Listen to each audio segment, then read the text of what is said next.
రీసెంట్గా నేను cervical cancer screening నేను చేసుకుంటుంటే నా colleague house a doctor, she was like, మీరెందుకు చేసుకుంటారు మేడం, అది ఓన్లీ అంటే మల్టిపుల్ సెక్స్ పార్ట్నర్స్ ఉన్నా సరే అన్హైజీనిక్ కండిషన్స్లో ఉండే వాళ్ళకే కదా మనకి క్యాన్సర్ రాదు, మనం చేసుకోవాల్సిన అవసరం లేదు అని అన్నారు.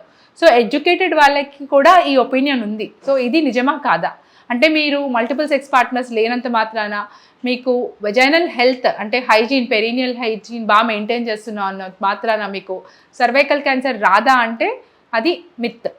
Cervical cancer poor hygiene or multiple sex partners ఉన్న వాళ్ళకి వచ్చే అవకాశం ఎక్కువ, కానీ అది లేని దానికి ఆపోజిట్లో రాదు అనేది మాత్రం నిజం కాదు. ఎందుకంటే మీరు మోనోగామస్ అయి ఉండొచ్చు బట్ మీ పార్ట్నర్ మోనోగామసా కాదా అనేది మీకు తెలీదు. అండ్ వాళ్ళు ఇదివరకు మోనోగామసా కాదా, అండ్ ఓన్లీ సెక్స్ ద్వారానే కాదు మల్టిపుల్ మోడ్స్లో కూడా స్ప్రెడ్ అవుతుంది.